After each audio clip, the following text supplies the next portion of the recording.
I got nightmares in my head, I fear thoughts build up until I can't hear. That my mind fills up into a creature, and it haunts me somewhere much deeper. I got nightmares in my head, I fear the thoughts build up until I can't hear. That my mind fills up into a creature, and it haunts me somewhere much deeper.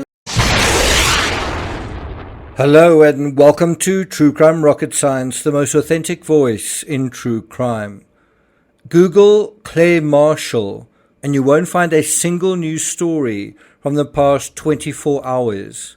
Today, Thursday, is day 4 since Clare Marshall went missing early on Monday morning. In this analysis, I want to briefly deal with a little we know about the search playing out right now in eastern Scotland, as well as touch on relationship dynamics in the Gaynor Lord case, and finally, Nicola Bully. Before we get to that, if you haven't subscribed to the channel, please do. If you're appreciating this content, please like, share, leave a comment. You can also hit the thanks button, and let's get started. So first of all, in this image of the River Tay, one gets the impression of just how fast it seems to be flowing. Also, just how full the river is, and then also the volume of water we are dealing with here. Now, I'm not 100% certain if this is a photo relevant to the search. I don't see any officers there. I think the people standing there are fishermen, although I guess they could be searchers. I'm not sure if they're police officers. But it certainly does look like it's a winter scene, and even if it's a file photo of the Tay, you get a sense of just how large and powerful that river is as it sort of snakes around that bend. Compared to the rivers in Norwich in the Gaynor Lord case and in Leicestershire in the Nicola Bully case, this river is a different animal. It's a different beast. According to the caption where I sourced this photo, which was in one of the stories dealing with Clare Marshall, there wasn't any specific information, no date was supplied, so it's hard to say just how relevant it is. But again, just based on the optics of this image, the river is quite incredible. It's a really big river. It also looks like searchers are specifically looking in the river for signs of 64-year-old Clare Marshall. So although they haven't said that they suspect she's in the river, there's been a definite attempt to search the river. And now I want to highlight 3 things that are particularly strange about this case. Number 1, Clare doesn't seem to have a social media presence whatsoever, and even the police photo of her seems dated and grainy. Number 2, the Scottish authorities seem to be deliberately playing this one close to the chest. Virtually no information has been provided to the media besides disclosing what Clare was wearing and where she seemed to be headed when she disappeared. There's also no CCTV. It's hard to believe that there isn't any CCTV given that it's the United Kingdom, but whether this exists or not, no CCTV has been provided as of yet. Number 3, Gaynor Lord was found about 300 feet from where she was thought to have entered the water. It took just over a week to locate her body. Nicola Bully was found about a mile from the bench where she was last seen. The search for her took 23 days, more than 3 weeks to find her remains, more than 3 times longer than the search for Gaynor Lord. What seems to be different about this case is that we don't know for sure if Clare went into the river, and if she did, where that might have happened. We don't know. Does law enforcement know? And so if it's true that law enforcement don't know, well, this then would be very different from Nicola Bully and Gaynor Lord, and would probably complicate the search to some extent. It's also not clear whether they know exactly what time she disappeared or went into the water or whatever is the case. And I mean, I think the timing in the other 2 cases is perhaps a little bit more accurate. Now, it may be that the cops are trying to figure everything out themselves. It may be that they do know quite a lot. And just as those searching for Gaynor did, they played it close to their chests, at least initially. So that might be what is going on. And so it might be a situation where, for example, in the Gaynor Lord search, when search efforts failed, they then took a conscious effort to engage with the public, to share CCTV footage. I think one of the things that they were thinking about was that she may have gone to meet a third person, and perhaps the public could help with that line of inquiry. And I guess after about 4 or 5 days, they felt they were starting to perhaps feel that, is she definitely in the river or not, or having searched it. Well, we're almost at that same point in the timeline. In this case, Clare Marshall. Tomorrow will be day 5.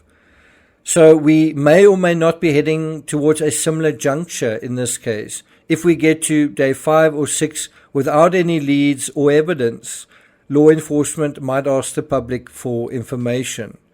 If Clare is in the river, we hope she isn't, but if she is, the job of finding her might be significantly more challenging, and this might be why the authorities want that to be the focus, without having to explain themselves to the media. There could also be an innocent explanation that she simply left and went somewhere else and is somewhere else.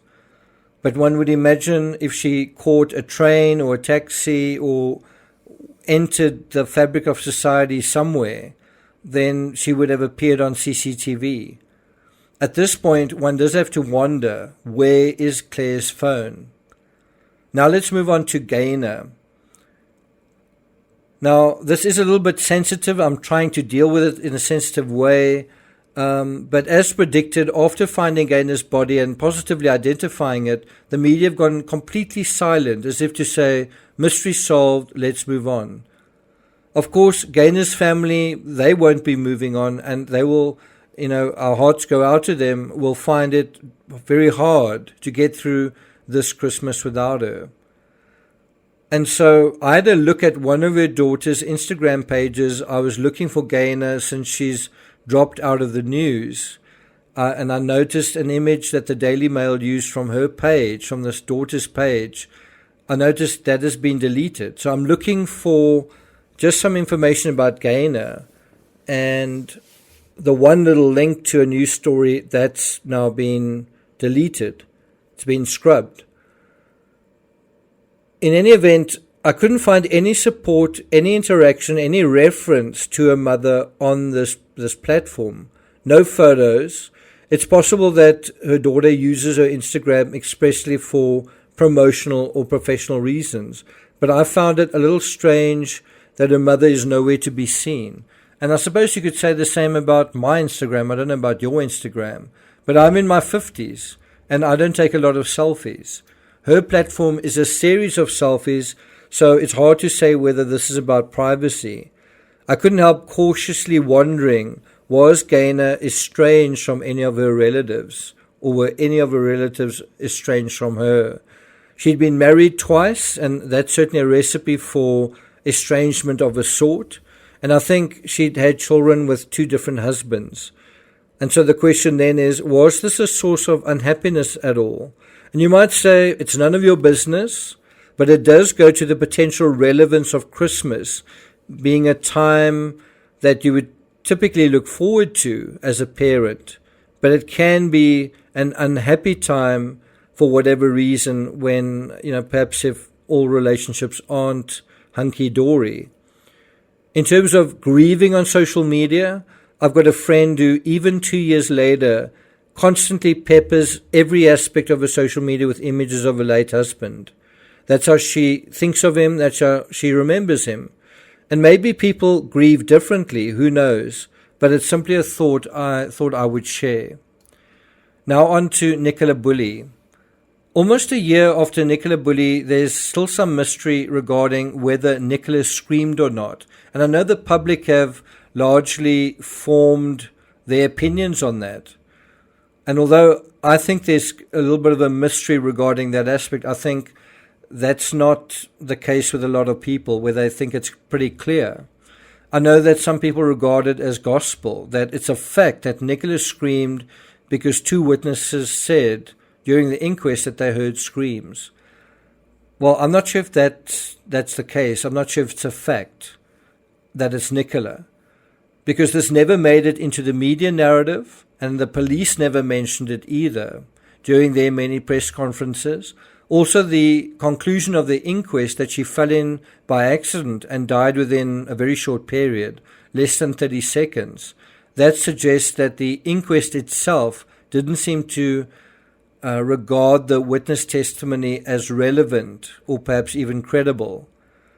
As far as we know, no one heard Gaynor scream either.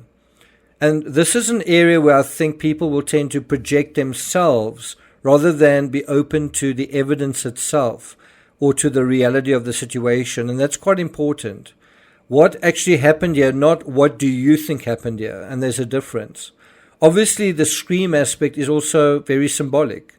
If in a much larger sense, Nicola and Gaynor were screaming inside, screaming quietly inside their heads and hearts, but no one could hear them, or even when it was to some extent perceivable, leading to, for example, in the Nicola Bully case, that intervention on the 10th. So someone can hear them, but they don't know how to deal with it. Or someone can tell that something's happening, but they don't know what they're hearing, in a sense. Somebody left a comment saying, quoting that famous quote, "Not waving but drowning." In other words, people around them can't interpret these signals. There was a colleague of Gaynor's who said that she was speaking about anxiety, and then he didn't even ask her, well, do you have anxiety? And you have that exact same thing coming up with Nicola Bully, where she was on anxiety medication. And she said that she felt overloaded in her mind. I think she said that to a doctor. So perhaps it makes sense that in the micro sense of the incidents, there wouldn't be screaming either. Because the whole point is that you've now stopped screaming. You've stopped that kind of process. And so then in the aftermath, no one is really interested to talk about the psychological screams and scars. They'd prefer to be silent about it, as they preferred all along. It's a question. So I find it interesting that statistically, in by far the majority of cases where people choose to intentionally end their lives, no notes were left behind. Why? Well, isn't it because they seem to prefer to go quietly? I do think it's extremely important to be clear about whether Nicola screamed or not. I don't think it is clear, much as we would like it to be. Anyway, we hope for more news on Clare Marshall. Hopefully it's good news. It could still be something benign, but we are heading tomorrow into day 5 of the search for this woman from Perth, 64 years old, dressed in black at the time of her disappearance early Monday morning. Thank you for listening, and I'll see you guys next time.